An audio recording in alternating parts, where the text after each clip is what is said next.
우리는 지난주까지 전도서의 말씀을 전부 다 마치고 오늘부터는 고린도 전서의 말씀을 전하려고 합니다.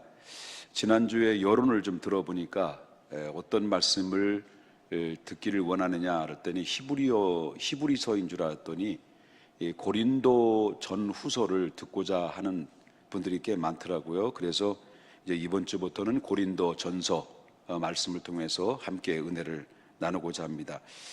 이제 고린도 교회 그러면 떠오르는 게 있죠.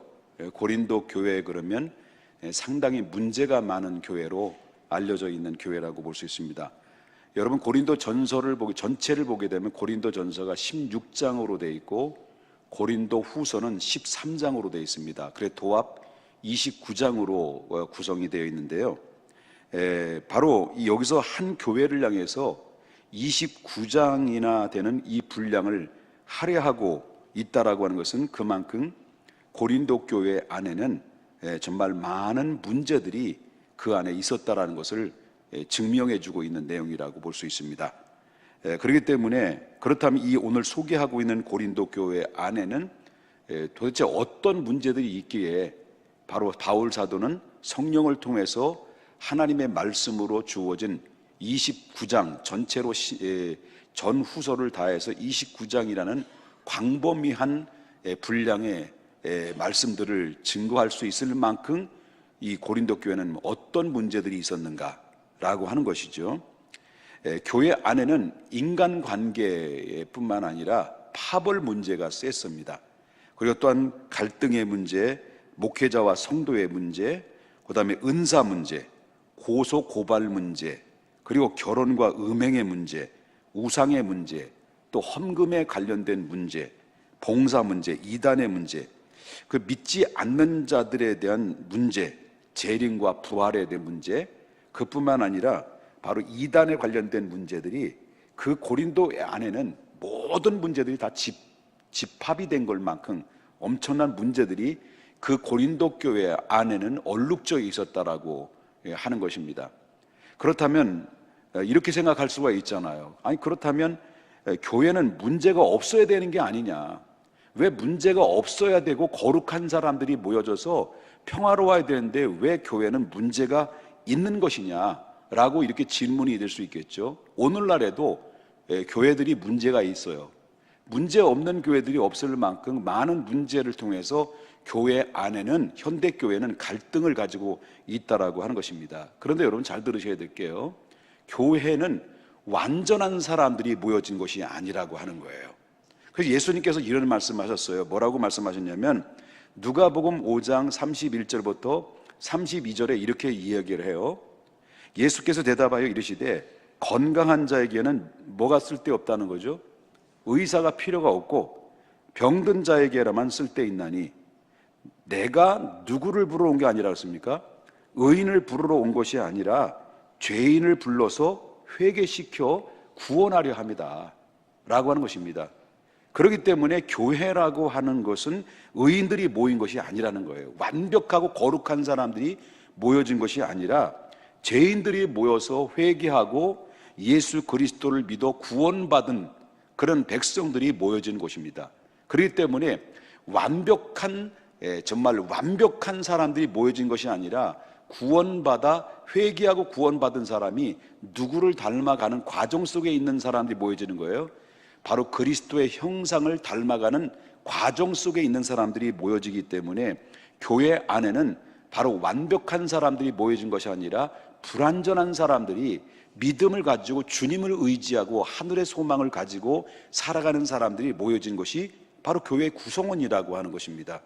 그렇기 때문에 교회 안에는 천사들도 있지만 악령들도 있는 거예요. 악마들도 있는 거예요. 그래서 이 교회는 분쟁이 있을 수밖에 없고 분쟁이 있는 게 당연하다라고 하는 것입니다. 그런데 이 분쟁을 어떻게 최소화시켜서 하나님의 기쁨의 교회, 하나님의 건강한 교회를 만들어 가느냐라는 것은 그것이 우리의 사명이고 우리의 감당할 몫이다라고 하는 것입니다. 그러므로 그 영적 싸움으로 인해서 오늘날 교회 안에는 많은 문제들을 가지고 있고 문제들은 때로 이 사회의 이슈가 되는 그런 경우들이 발생이 된다라고 하는 것입니다. 자, 그런데 바울은 하나의 교회, 이 하나의 교회를 이렇게 집중적으로 파헤치면서 바로 29정이라는 그 말씀을 할애하면서 조명하는 이유가 뭘까? 많은 분량에 이르기까지 고린도 교회를 다 파헤치면서 이 문제를 드러내는 이유가 무엇일까라고 하는 것입니다.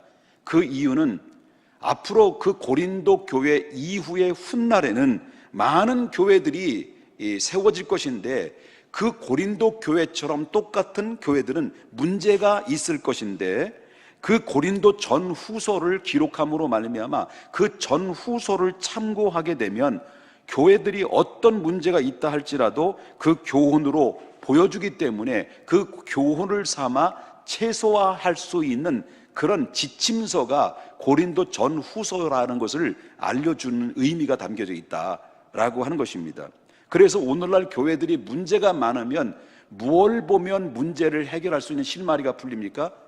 고린도 전후서를 보면 그 문제를 해결할 수 있는 실마리가 풀려질 수 있을 만큼 바로 오늘 현대 교회를, 앞으로 미래 교회를 향해서 바로 고린도 교회는 모든 문제를 해결해 주는 지침서다라고 이렇게 볼 수가 있다라고 하는 것입니다. 자, 이제 고린도 이 전서를 말씀을 드리기 전에 이 고린도 교회가 세워지게 된, 태동하게 된 그런 과정을, 바로 역사적 배경을 한번 설명을 드리고 싶습니다. 자, 사도 바울은 3차 선교 여행 중에서 2차 선교 여행하던 중에 바로 그는 어디로 가게 되냐면 아테네라고 하는, 오늘날 그리스도죠. 이 아테네라고 하는 곳으로 이제 도시를 가게 됩니다. 이 아테네는 특징적인 도시입니다. 아테네는 뭐가 발달됐냐면 철학이 발달됐고 지식이 발달됐고 예술이 발달됐습니다. 그래서 이 아테네는 철학의 도시, 지식의 도시, 바로 예술의 도시다라고 이렇게 평가를 받는 지역입니다. 그리고 이 사도 바울은 그 아테네를 찾아오면서 그의 마음에는 상당히 설레임이 있었어요. 그 설렘이 있었던 이유가 바로 뭐냐면, 원래 이 사도 바울은 예수 그리스도를 만나기 이전에는 어떤 사람이었습니까?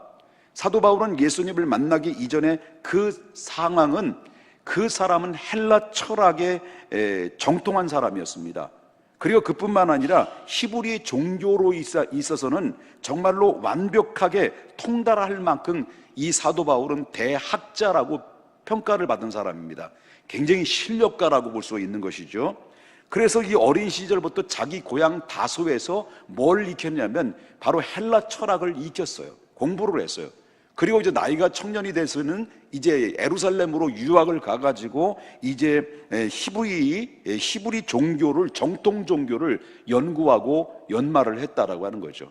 그리고 마지막 코스는 그가 바라고 원했던 그 마지막 코스를 어디로 가기로 계획했었냐면 바로 철학의 도시, 그리고 지식의 도시, 예술의 도시라고 하는 아테네로 가서 정말 수많은 지식의 계통에, 철학의 계통에 자기의 최고의 자리에 우뚝 서서 많은 사람들로부터 존경의 대상이 되고 싶었던 마음의 그 야망이, 이 사도 바울 안에는 그 야망이 들어있었다라고 하는 것입니다. 그런데 어느 날 이 다메섹 도상에서 누구를 만나게 된 거예요? 예수 그리스도를, 부활하신 예수님을 만나게 됐습니다. 그래서 이 예수 그리스도의 복음을 통해서 그는, 바울 사도는 그의 인생이 180도로 바뀌어지게 됩니다. 그리고 예수님을 핍박했던 자가 이제는 예수 그리스도를 전하는 복음 전다로 완전 뒤바뀌어 버리게 됩니다. 그렇게 옛날에 가지고 있었던 모든 꿈들을, 가지고 있었던 모든 지식과 철학과 모든 이 행위들을 전부 다 분토처럼 여기고 예수님을 만난 후에 모든 것을 다 사라지고 말았습니다. 그러나 모든 것을 버렸다 하지만은, 우리가 예수 그리스도를 믿고 있지만, 과거의 모든 삶을 다 정리했다고 하지만, 여러분, 어렵고 고난이 만나게 되면 자꾸 옛날 생각이 떠오르고 과거의 생각이 떠올라서 너무너무 고달프고 힘들면 기도부터 안 나는 것이 아니라 옛날 마셨던 술이 생각나는 사람도 있을 거예요. 그렇잖아요? 나만 그러나? 자, 그렇기 때문에 바울 사도도 마찬가지였습니다. 바울 사도도 아무리 예수님을 위해서 다 버렸다 할지라도 그의 마음 깊은 곳에는 이 철학과 철학의 학문의 원산지라고 하는 이 아테네에 대한 공경하는 마음이 그대로 남아 있었다라고 하는 거예요. 바울이 그렇게도 공경해왔던 철학의 도시, 지식의 도시, 예술의 도시 본산지인 아테네라고 하는 곳에 복음을 전할 수 있는 기회가 찾아왔습니다. 그 바울은 아테네를 오면서 어떤 생각을 했을까요? 그 아테네를 찾아오면서 그의 마음속에 생각하는 것은 나는 헬라 철학과 학문에 대해서는 내가 누구보다 뒤지지 않는다. 그렇기 때문에 이 아테네 사람들을 내가 만나면 내가 어린 시절부터 갈고 닦았던 모든 철학과 학문을 총동원해서 예수 그리스도를 논리적으로 잘 증명해서 저들을 예수 믿게 할 것이다라는 마음을 가지고 왔다라는 거예요. 이 사람들은 매우 똑똑하기 때문에, 지식 있는 사람이기 때문에 바로 내가 철학적 논리로 이들에게 복음을 접근하면 이 복음을 잘 이해되고 알아들을 줄 알고 있었다라고 하는 겁니다. 한마디로 말한다면 선교의 대박이 터질 것을 기대하고 그들은 왔다라고 하는 거예요. 그런 흥분할 수밖에 없었던 거죠. 그런데 막상 철학과 지식과 예술의 도시인 아테네에 와 보니까 이 사도 바울이 실망을 하게 된 거예요. 그렇게 기대했던 그 도시와는 달리 그 아테네라는 도시는 온통 뭐가 있었습니까? 우상의 소굴이 되어 말았습니다. 그 우상이 득실거렸어요. 태양의 신, 그 다음에 또 바다의 신, 죽음의 신, 뭐 술의 신, 아름다운 신, 집신, 고무신 뭐 등등, 쌍놈의 신 다 있고요. 이 수많은 신들이 판을 치고 있었던 거예요.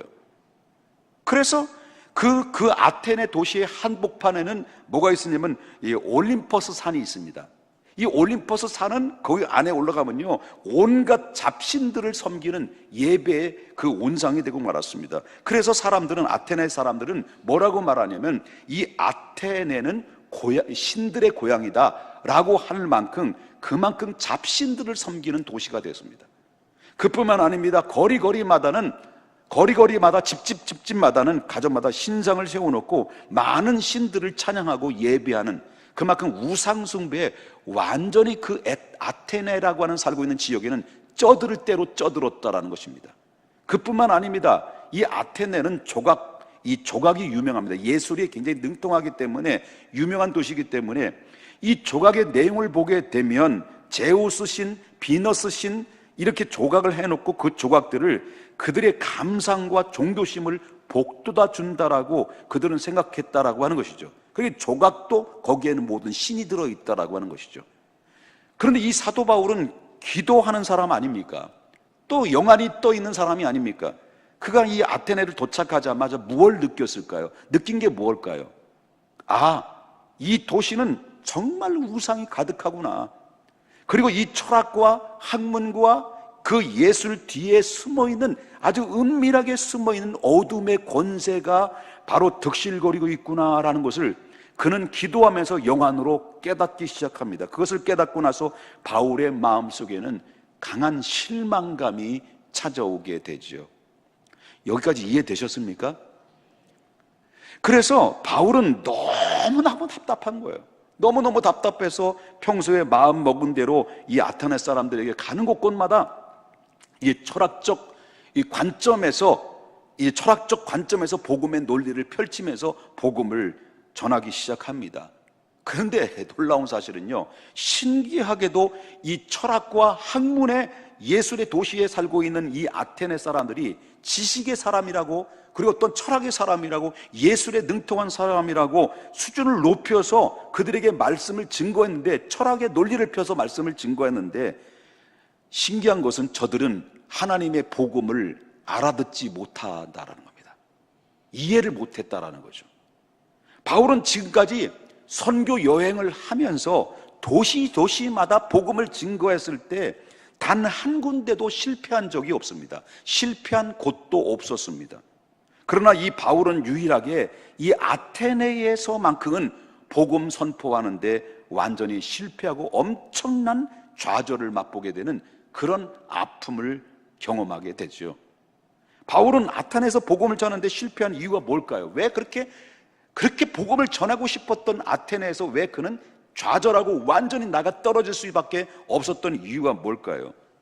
회개하고 주 예수를 믿어라, 예수 외에는 구원이 없다라고 피 묻은 복음을 전했어야만이 되는데, 하나님의 방법이 아니라 하나님의 방법이 아닌 사람의 방법으로 철학의 논리만 가지고 하다가 보니까 논쟁만 벌였지 단 한 사람도 이 아테네의 사람들에게 전도하지 못하게 됐다라고 하는 거죠.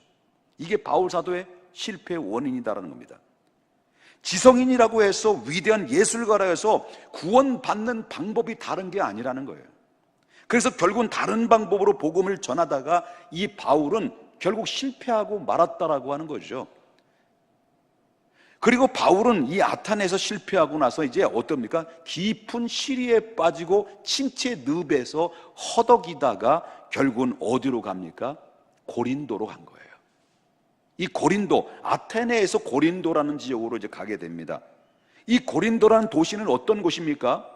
그는 그도 또 아테네의 기대감을 가진 것처럼 이 고린도로 갔는데, 이 고린도라는 지역은 여러분이 너무나도 잘 알다시피 국제 항구 도시입니다. 그곳에는 많은 그 돈과 물자와 그리고 사람들이 몰려드는 굉장히 부유한 도시죠. 돈이 많은 도시죠. 물질이 많은 도시입니다. 그러다 보니까 물질 만능주의에 빠지다 보니까 이 쾌락을 찾는 사람들이 너무나도 많이 있었던 거예요. 그리고 그 고린도에는 유명한 이 아폴로 신전이라는 곳이 있어요. 거기 신전은 신들을 섬기는 창녀들이 무려 몇 명이나 됐냐면 1000명이나 있었어요. 그러니까 한마디로 말하면 그만큼 고린도 안에는 아주 성적으로 타락할 대로 타락한 음란한 도시, 음탕한 도시, 그것이 바로 고린도라는 지역이라는 거죠. 문란한 도시라는 거죠. 그래서 이 사도 바울은 고린도전서를 기록하면서 과거에 자기가 아테네에서 실패를 하고 고린도에 도착하자마자 느꼈던 첫 번째 감정을 이렇게 표현을 합니다. 고린도전서 2장 3절부터 4절에 말하기를 이렇게 표현했죠. 내가 너희 가운데 거할 때에 약하고 두려워하고 심히 떨었노라 라고 말해요. 여기 3절에 보니까 너희 가운데 거할 때 그 심정이 어떻다라는 거죠? 예? 약하고 두려워하고 심히 떨었다라고 표현을 해요. 그러면 왜 약하고 두려워하고 심히 떨었다고 말하는가요? 그 이유는 뭘까요? 이 바울은 철학과 그 다음에 지성과 예술의 도시인 아테네에서 복음을 전하는데 실패를 했어요. 그리고 고린도에 와보니까 이 도시에 살고 있는 사람들 보니까 아주 거칠어요. 무식이 통통 튀어요. 그리고 난잡하고 흥청망청하는 사람들이 몰려져 있어요.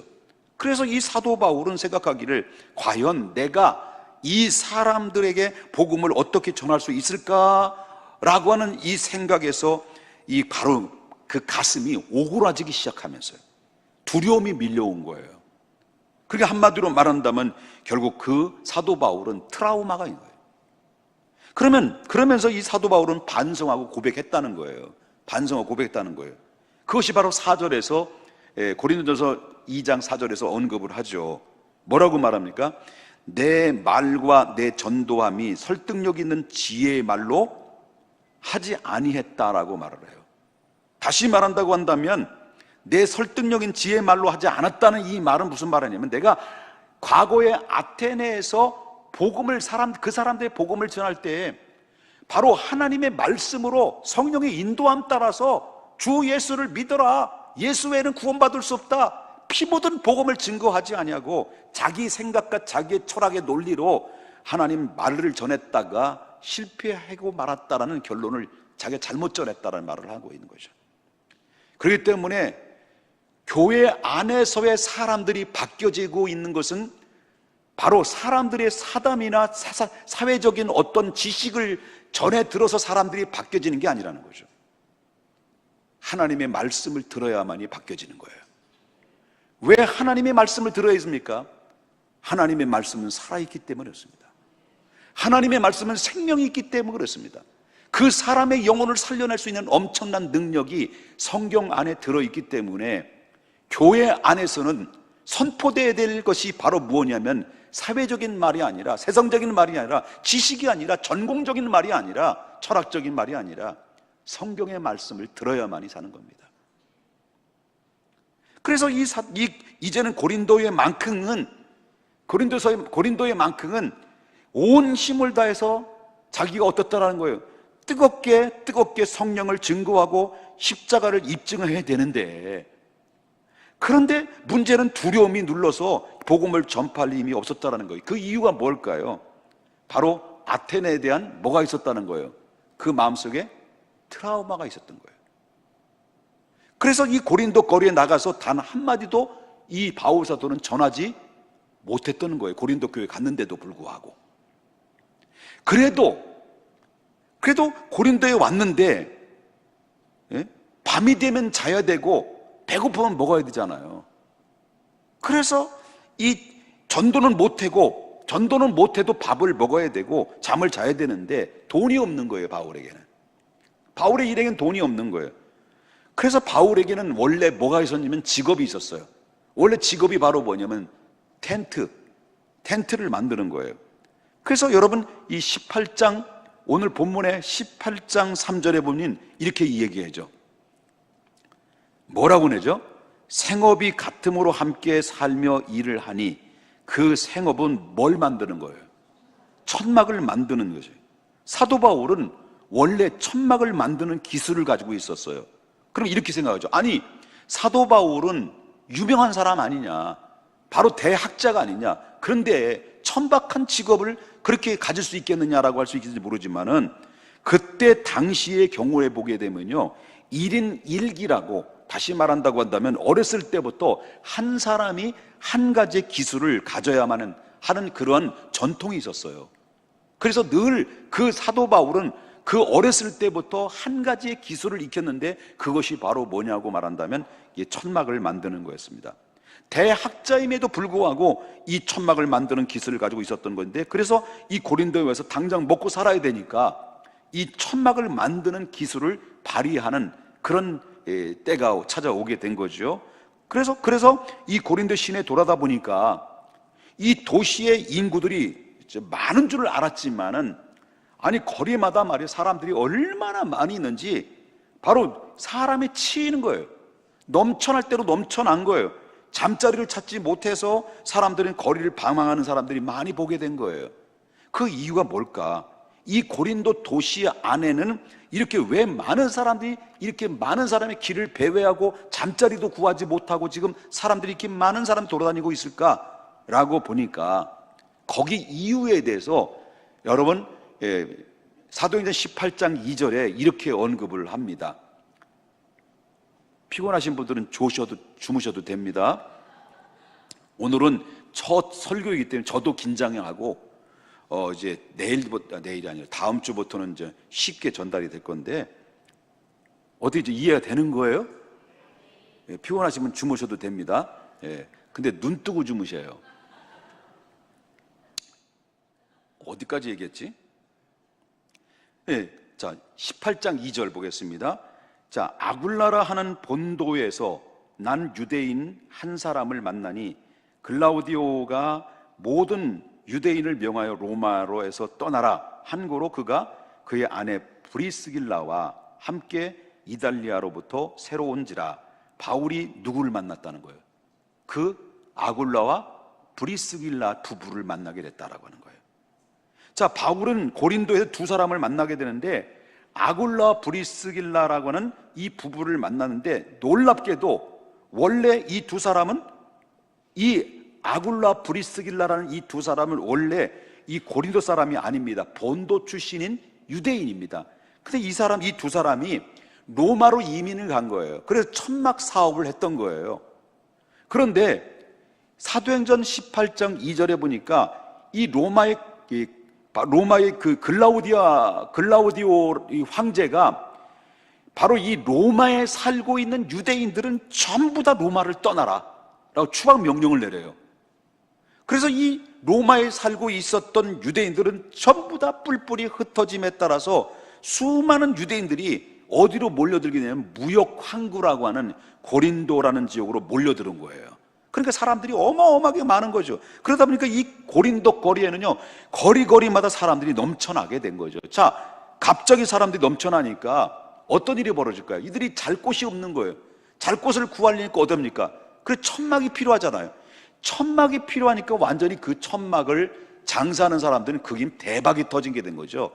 그래서 이 천막을 업을 이제 가지고 있는 사람, 이게 천막 장사는 너무 잘 되다 보니까 천막 만드는 기술을 가진 사람들은 자동적으로 1순위로 취업을 하게 되는데, 근데 이 바울 사도는 무슨 직업을 가지고 있었다라는 거예요? 이 천막을 가지는 기술을 가지고 있었어요. 그러니까 취직이 된 거예요, 금방. 근데 취직한 사장님이 누구예요? 예? 취직한 사장님이, 그 장소 사장님이 누구예요? 아굴라와 브리스길라라는 사장님을 만나요. 그래서 사장님하고 서로 이제 직업을 통해서 이렇게 텐트를 만드는 거죠. 그런데 이 바울 사도는 누구의 집에 머물어요?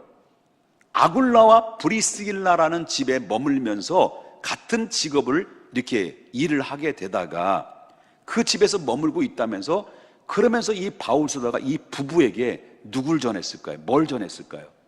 바로 예수 그리스도를 전한 거예요. 이 복음을 전하게 된 거예요. 그러니까 이 복음을 전해 듣던 이 두 사람이 원래 예수를 안 믿었던 사람인데 그 복음을 듣고 복음을 받아들여요. 그리고 예수님을 영접해요. 성령의 감동을 받아가지고 이 사람들이 큰 감동과 감화에 의해서 이 두 사람은 어떻습니까? 정말로 예수 그리스도의 사람으로 완전히 180도로 달라지기 시작하면서 바울 사도의 전적인 동력자로 쓰임받게 되죠. 그리고 나서 그 신실한 하나님의 성도로서 바뀌어지게 됩니다. 그래서 바울은 이 브리스길라와 이 아굴라 부부가 복음을 쉽게 받아들이는 과정을 보면서, 아, 그렇구나. 바로 예수 그리스도를 통해서 복음을 증거할 때, 바로 내 방법이 아니라 성령의 인도함을 통해서 증거할 때 비로소 사람이 바뀌어지는구나 라고 생각하면서, 그 드디어 이 바울 사도는 서서히 새 힘을 얻고 용기를 얻기 시작합니다.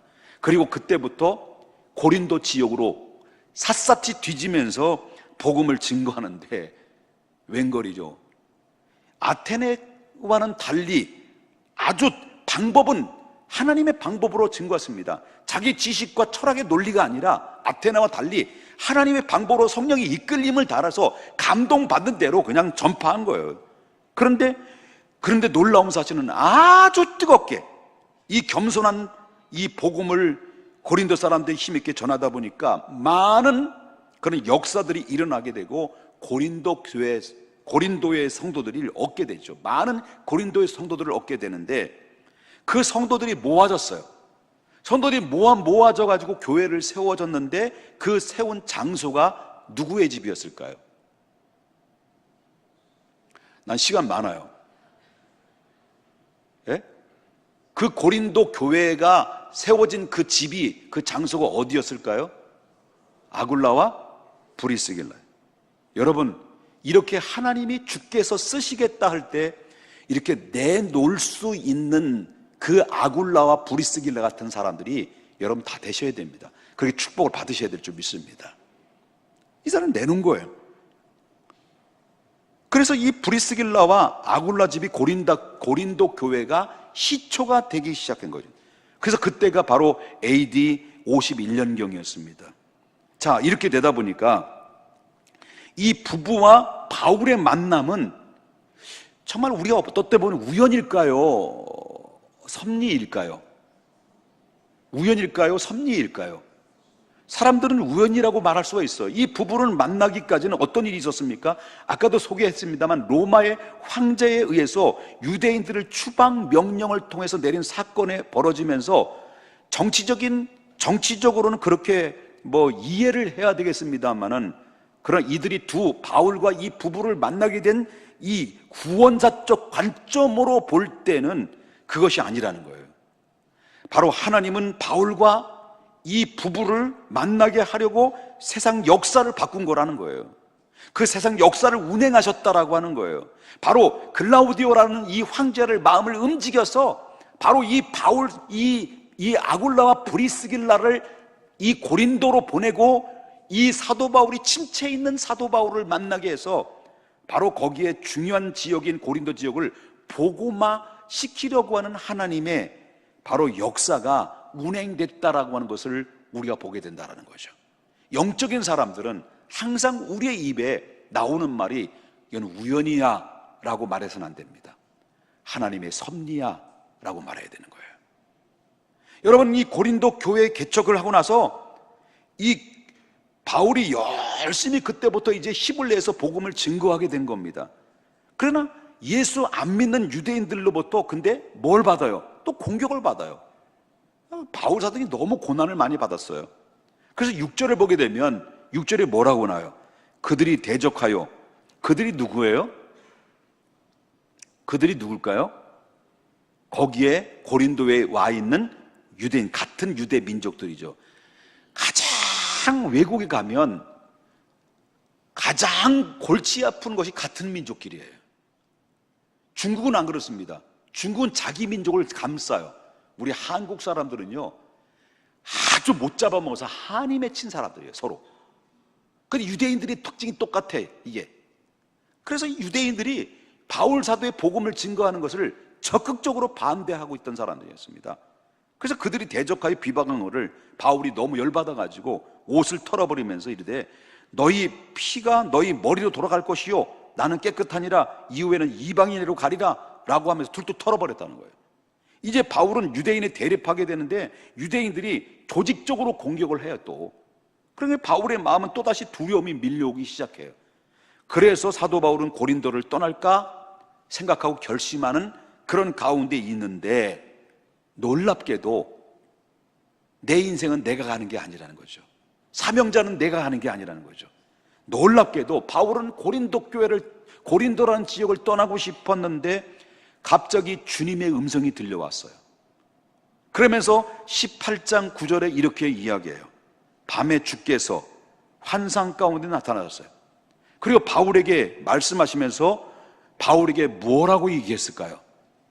두려워하지 말며 침묵하지 말고 말하라. 바울이 두려워했어요. 그러다 보니까 입을 열 수가 없었어요.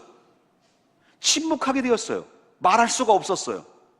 유대인들이 같은 민족이 너무너무 힘들게 해요. 그러니까 이런 상황에 두려움이 또 언습해요. 바울도 인간이지라 약해질 대로 약해질 수밖에 없는 거죠.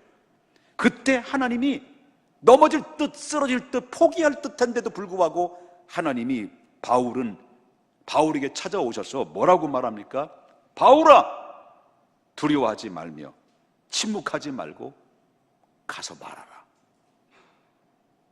무엇입니까? 무엇에서 말하라는 겁니까? 복음에 대해서 말을 하라는 거예요. 그 이유가 뭡니까? 왜 그런 이야기를 하나님이 바울에게 그것을 떠나지 말고 두려워하지 말고 침묵하지 말고 그의 복음을 전하러 가서 그렇게 말씀하신 이유가 뭘까요? 그 이유를 10절에서 이렇게 이야기를 합니다. 10절 다 같이 이번 이 말씀 여기 한번 보세요. 여기 다 같이 이 말씀 읽어보겠습니다. 큰 목소리로 시작. 내가 너와 함께 있음에 어떤 사람도 너를 대적하여 해롭게 할 자가 없으니 이는 이 성중에 내 백성이 많음이라 하시다. 전하긴 해야 되는데 입이 안 떨어지는 사람, 내게 하신 말씀이 뭐냐, 전하긴 전해줘야 되는데 알려지긴 알려줘야 되는데 내가 믿는 예수를 저도 믿게 해야 되는데 입이 안 떨어지는 거예요. 왜? 두려운 거예요. 그럴 때 내게 주신 말씀이 뭐냐? 두려워하지 말고 침묵하지 말고 말하라. 이게 주님의 음성이에요. 왜? 그 이유가 뭘까요? 어둠의 권세에 눌려있는 바울을 향해서 뭐라고 말씀하셨습니까? 뭐라고 말씀하시면 내가 너와 어떻게 한다는 거예요? 함께 있음에. 내가 너와 함께 있음에 어떤 사람이 너를 손댈 수가 없다. 그러면서 하시는 말씀이 이 성중 안에는 누가 많다는 거예요? 내 백성이 많다. 네가 전해서 너의 입에서 나오는 복음의 말씀을 듣고 예수 그리스도를 믿어 내 백성이 될 수많은 사람들이 이 성중 안에 있는데 어딜 떠나라는 거냐? 어디 떠나려고 하는 거냐? 그러니 두려워하지 말고 침묵하지 말고 가서 말하라. 왜냐하면 이 도시 안에는 내 백성이 어마어마하게 많이 있기 때문에 그렇다. 여러분, 이 말씀을 듣고 바울은 용기를 얻어요. 그는 두려웠지만, 두려움을 물리치고 입을 떨어지지 않았지만 다시 입을 열기 시작하면서 예수 그리스도라고 그는 외치기 시작해요. 어떤 영적인 공격에서도 하나님이 자기 자신을 지켜주신다는 믿음을 가지고 있었습니다. 그리고 믿었습니다. 그리고 이 성 안에는 하나님 백성이 많다는 것을 주의 말씀을 듣고 그 사실을 확신했습니다. 눈앞에 안 보이고, 그리고 다 안 믿는 사람 같아도 저 사람은 정말로, 저 사람 저 모습을 보니까 도무지 예수 믿을 사람 같지가 않아. 어떻게 자기 마음대로 생겼어? 그러면서 우리가 말씀을 증거하는데 주저하고 내 생각, 내 판단에 의해서 우리가 침묵을 지켰지는 않았는가라고 하는 거죠. 그러나 하나님은 아니었다라고 하는 거예요. 이 성 안에는 내 백성이 많다. 여러분, 겉으로 볼 때는 그런 것 같지 않아도 모든 인간은 복음이 절실하게 필요하다라고 하는 거예요. 하나님은 외모를 보지 않습니다. 우리는 외모를 봅니다. 하나님은 판단하지 않습니다. 우리는 판단합니다. 그러나 하나님은 외모를 보지 않고 그 고린도의 영혼들을 보신 거예요. 그리고 그 구원하기로 작정하시면서 그리고 내 백성이 많다라고 바울에게 알리셨습니다. 전도의 새로운 새 비전을 그에게 알려주신 거예요. 새로운 희망이었던 거예요. 그래서 바울은 용기 내어 복음을 증거한 거예요. 여러분, 어쩌면 이 성중 안에는 내 백성이 많다라고 하는 이 말이 도대체 여러분과 저의 적용이 어떤 적용점을 찾아봐야 될까요? 여러분의 가정 안에는 하나님의 백성이 있다는 거예요. 믿지 않는 것 같아도, 도저히 믿을 수 없는 것 같아도, 내가 볼 때 불가능한 것 같아도 저 사람은 내 아들이다, 저 사람은 내 백성이다, 저 사람은 구원받을 백성이다. 너희는 왜 여태까지 10년이 다니고 20년이 다녔는데 너희 아버지에게, 너의 자식에게 한 번도 전하지 않고 침묵만 지키고 있었느냐? 라고 책망을 들어도 싸다. 누가? 여러분이.